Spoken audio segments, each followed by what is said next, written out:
도 표현합니다. 예수님의 눈물이라고 표현해요. 그러면서 우리의 관심이 여기에 있다면 하나님께서 추수할 일꾼들을 붙여주실 것이다 라고 해석들을 해놨어요. 결국 나의 관심이 하루 동안에 여러 가지 일들이 일어나지만 구원받을 자, 또 제자, 그들에게 여러분들이 관심이 가지는 것을 하나님이 원하신다라는 거죠. 그러면 사실은 관심을 가진 대로 준비하게 돼요. 시간이나 모든 자세나 모든 자료를 다 준비하게 되죠. 여러분이 이걸 제대로 하면은 그 다음에 이제 해야 될 게 뭐냐면 어쨌든 현장에 가면은 우리도 모르게 이게 생깁니다. 동기. 네, 여러분 진짜 현장 가면 복음 전하면 돌짝밭도 있고요, 길가밭도 있고요, 그리고 가시밭도 있어요. 네, 그런 그 상태에 있는 사람들은 복음 전해 주고 기도해 주면 돼요. 중요한 건 뭐냐면 여러분들은 옥토를 찾아야 됩니다. 이게 하나님이 원하시는 거죠. 옥토에 떨어진 씨앗은 반드시 30배, 60배 맺게 돼요. 근데 내가 그 부분에 대해서 계속 집중하지 않으면 돌짝밭 때문에 섭섭하고 길가밭 때문에 서운하고 이 가시밭 때문에 힘이 드는 상황이 옵니다. 그리고 반드시 불신앙, 요거를 여러분들은 버려야 됩니다. 하나님이 전도의 주인이고 하나님이 행하고 계시기 때문에 여러분들은 믿고 가면 되는 거죠. 현장에 가면 막 조급함이 있을 수 있어요. 이것도 여러분 항상 이거를 경계하셔야 돼요. 조급해서 될 일이 하나도 없습니다. 성령 인도 받는 우리 청년들이 돼야 됩니다. 그래서 오늘 말씀 가지고 여러분들이 어떤 사람이 되냐? 추수하는 일꾼이요, 추수하는 주역이 돼야 돼요. 반드시 준비되어 있기 때문에. 그래서 하나님이 여러분에게 만나게 하신 사람들을요 제대로 보고 그들을 하나님께로 어떻게 하면 돌이킬까, 그걸 고민하면서 대단한 거 안 해도 돼요. 작은 거 하나 실천하시면 됩니다. 예전에 우리 경영 캠프 할 때 김도균 목사님하고 같이 우리 해경이 현장에 가서 해경이랑 소통하는데 그날 나에게도 임했지만 우리 해경이한테도 임한 말씀이 뭐냐면 그 나아만 장군을 엘리사를 만나게 했던 소녀의 고백. 저 나아만 장군이, 우리 주인 나아만 장군이 저 이스라엘에 있는 엘리사를 만나면 되는데 그 한마디가 나아만 장군을 회복하고 나아만 장군을 전도했잖아요. 나아만 장군이 나중에 어디까지 변했냐면 엘리사를 찾아가서 이해가 안 되지만 신하들의 말에 의해서 그 강에 7번 몸을 싣고 나왔을 때 문둥 나병이 하얗게 아기살처럼 변하게 된 걸 보고 나서 내가 어쩔 수 없이 내 나라 왕국에 왕이 우상 숭배할 때 가야 되지만 좀 봐달라, 그게 쓰여져 있어요. 나아만 장군이 나는 이제 나의 주가 엘리사고 나의 주가 하나님이신 고백한다라는 부분이 있어요. 작은 것 하나야 여러분이 관심 가지고 있으면 이렇게 되는데, 중요한 건 뭐냐면 사실은 믿음의 말이거든요. 여러분 대단한 말 안 해도 돼요. 지난주에도 얘기했지만 저희 둘째 작은아버지를 살린 건 옆집 아주머니가 안타까움에 믿음의 말 한마디 해준 거예요. 저 청년이 예수 믿으면 사는데 청년 예수 믿어봐 살아, 그 한마디였어요. 근데 그 말에 누가 역사하셨냐? 성령이 역사하신 거예요. 그러니까 우리가 누굴 만나면 막 대단하게 막 구원의 길 하고 이것도 뭐 시간이 되면 해도 좋아요. 그런데 진짜 믿음의 말이면 돼요.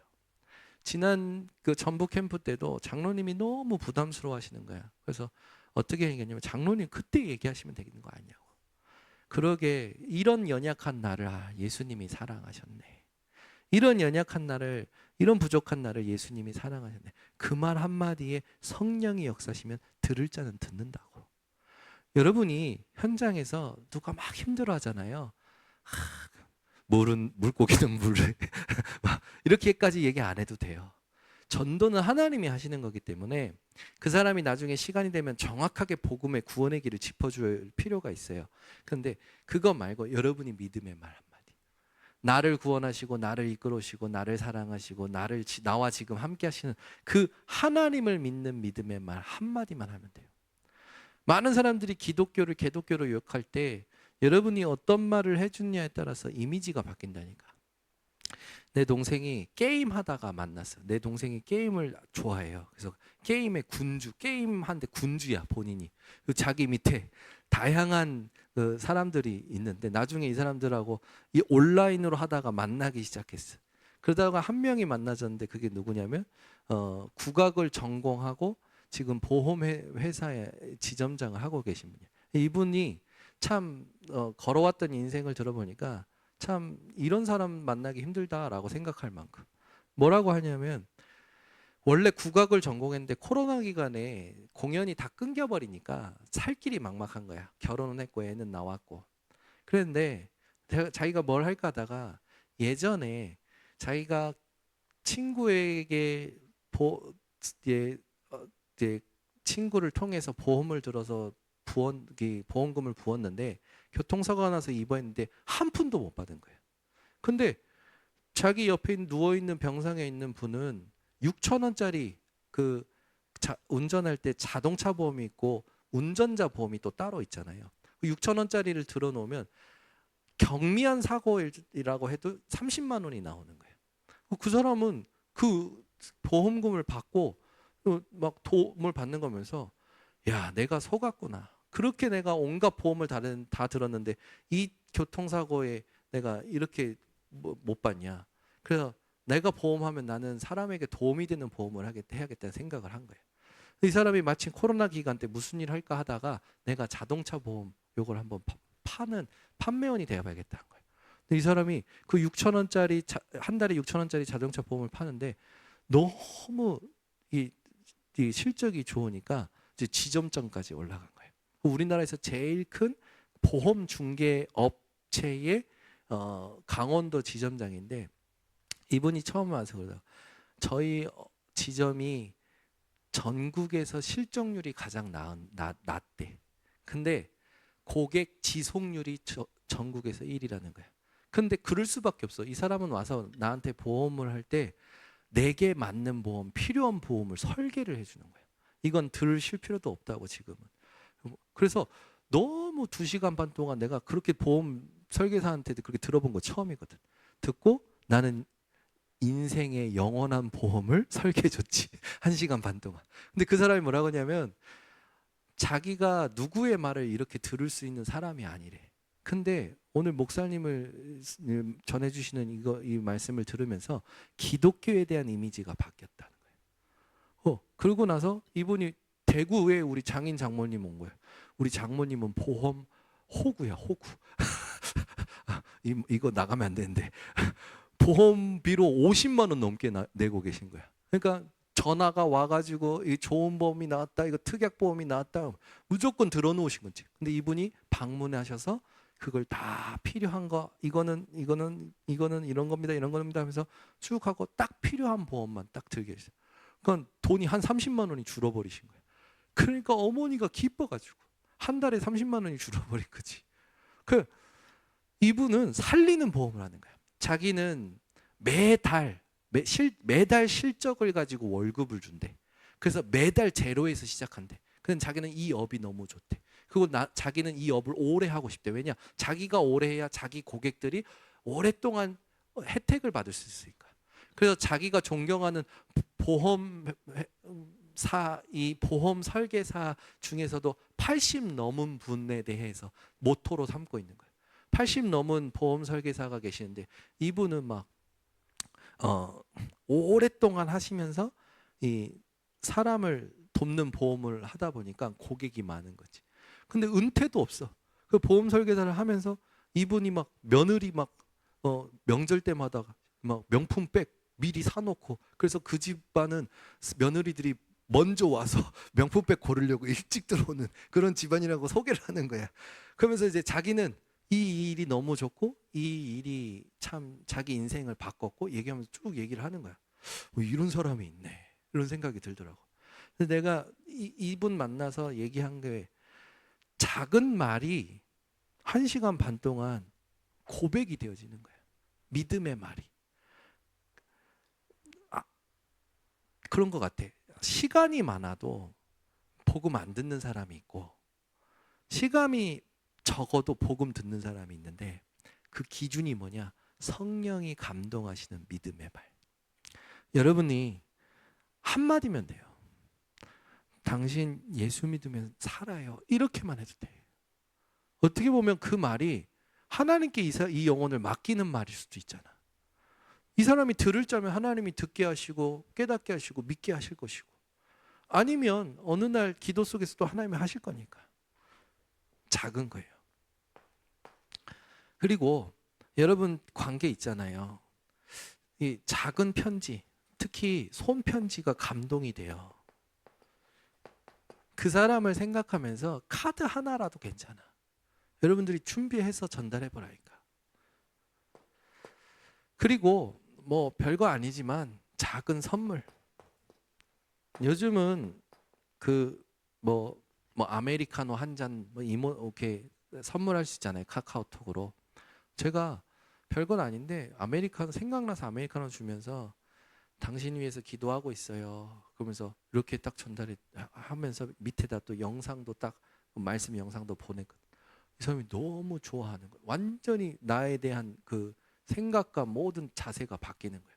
그런데 이게 참 재밌는 게 뭐냐면 나는 하나님이 원하시는 거에 집중하고 있는데 하나님은 하나님의 일을 하시더라고.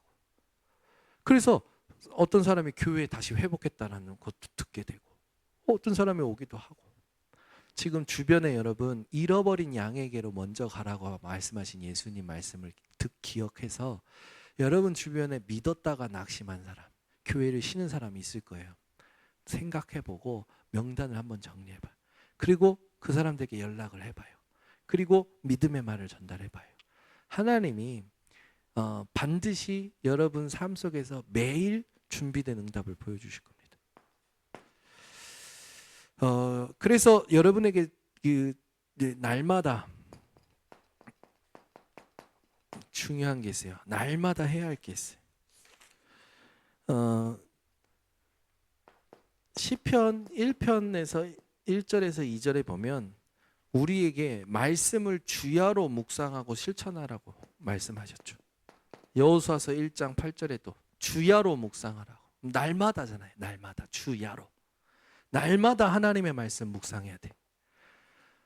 그래야 여러분들이 이 부분에 대해서 하나님이 주시는 힘을 체험하고 누리게 돼요. 누가복음 18장에는 항상 기도하고 낙심하지 말아라. 날마다 기도하고 낙심하지 말아라. 시편 88편 9절에도 마찬가지로 나와 있죠. 우리가 매일 해야 될 거는 하나님이 주신 것을 누리는 기도예요. 그래서 7망대는 예수님께서 우리에게 약속하신 말씀이에요. 그걸 계속 누려요. 그리고 또 날마다 해야 될 게 있어요. 누가복음 9장 23절에는요. 날마다 자기를 부인하고 십자가를 지라고 하셨어요. 아까 했듯이 요한복음 15장 5절 나는 하나님을 떠나서 아무것도 할 수 없습니다를 진짜 여러분들이 인정하는 게 나를 부인하는 거예요. 시편 145편 2절에는요. 이런 말씀이 있어요. 날마다 하나님을 송축하라, 찬양하라 라는 말씀이죠. 그리고 히브리서 3장 13절에는요. 날마다 서로 권면하고 죄에 빠지지 않도록 해라. 또 사도행전 2장 46절에 초대교회에서 일어났던 일이죠. 날마다 모여서 떡을 떼며 기도하고 기뻐했습니다. 사도행전 5장 42절에 날마다 예수 그리스도를 예수가 그리스도 되심을 전파했죠. 바울은요. 나는 날마다 죽노라. 고린도전서 15장 31절. 왜 이 날마다라는 말씀을 오늘 준비하게 됐냐면 이번 리더 수련회 때 매시 매 사건, 매일 이 메시지가 나왔어요. 매시 매사 매일 하나님을 누리는 기도 속에 있어라. 그래서 성경 구절을 다 찾아봤어. 나 매일 날마다라는 부분이 들어간 부분이 어디 있을까? 그 날마다라는 부분을 찾으니까 내용이 나오네. 날마다 해야 될 것들이 나오는 거예요. 이걸 통해서 여러분들이 뭘 정복해야 되냐? 나의 상태를 정복하셔야 돼요. 우리에겐 두 가지 상태가 항상 부딪힙니다. 첫 번째는 사단에 속아서 죄 아래서 살아왔던 영적인 상태. 하나는 그리스도를 믿고 성령이 계시는 교회의 상태. 이 두 가지가 늘 부딪혀요. 그래서 여러분들이 사단이 만들어놓은 12가지 그 함정과 얼물과 틀에 걸리지 않으려면 이 부분을 기억하고 하셔야 됩니다. 그러면 응답이 와요. 진짜 응답이 오는데 하나님이 나와 같이 전도할 사람을 붙이셔. 나와 같이 예배드리고 나와 같이 하나님을 찬양할 사람을 붙이시는 거지. 그래서 우리에게 응답 중에 응답이 뭐냐면 망대가 바뀌는 거예요.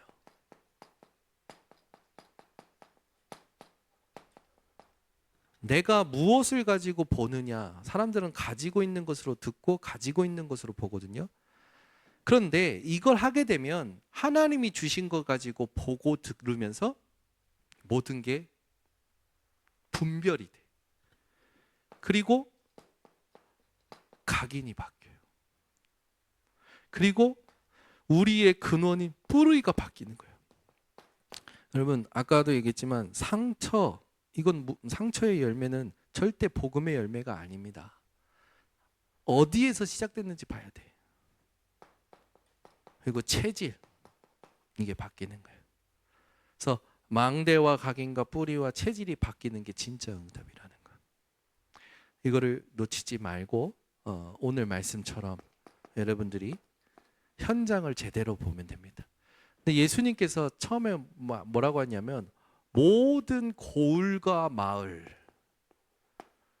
여기를 두루 다니시면서 아픈 자, 연약한 자를 치유하셨다고 나와요. 그게 뭡니까? 전체를 순회하신 거예요. 사무엘도 미스바 이전에 전체를 순회했었어요. 20년 동안. 사무엘이 20년 동안 순회하고 나서 드디어 미스바에 모여서 하나님께 돌이킵니다. 이스라엘 백성이. 그리고 하나님께서 에베네셀이라는 그 축복을 세우고 나서 그 뒤에 또 사무엘은 순회합니다. 전체를. 우리가 절대 놓지 말고 복음 들고 여러분 현장을 밟으세요. 그러면 하나님이 시공간을 초월해서 역사하셔요. 제가 이거 받은 응답인가요? 나만 받은 게 아니야. 캠프 하시는 목사님들 모두가 똑같이 얘기하는 거야. 신기하다라는 거야. 어떻게 하나님이 그런 신비한 만남들을 계속 주시냐 이거예요. 잃어버린 가족을 만나기도 하고 잃어버린 친구를 만나기도 하고 그것도 캠프 기간에 지역이 다르고 시간이 다른데 근데 그 사람들이 전부 복음 받고 영접하고 회복되고 여러분들이 수도권 복음화 가슴에 품으세요. 지금 다 사실은 여기 계신 분은 수도권 복음화의 주역이에요. 진짜로. 그래서 수도권 복음화 품고 수도권을 전체를 밟을 생각을 하는 거예요. 그래서 하나님이 대한민국 특히 서울 이 현장에 보내신 거는 여러분에게 대한민국 맡겼다고 생각하시면 돼. 그 목사님들이 하는 말이 있어요. 서울이라는 것 자체가 플랫폼이라는 거야. 지방에 있는 청년들은 전부 서울로 올라간대. 거의 다. 그래가지고 어떻게든 이 아이들과 이 관계를 계속 유지하려고 홈커밍 데이도 계속 계획하고 진행하시고 하시더라고. 서울이 성공의 플랫폼이 아니라 살리는 플랫폼이 돼야 돼요.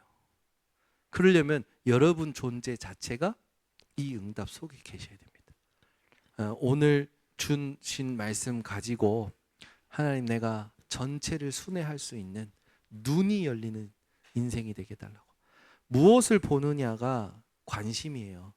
여러분들의 관심이 하나님 앞에서 점검되시고 응답 누리시기를 바랍니다. 하나님 감사합니다. 오늘 청년들 통하여 추수하는 주역으로 하나님께서 언약 주시니 감사를 드립니다.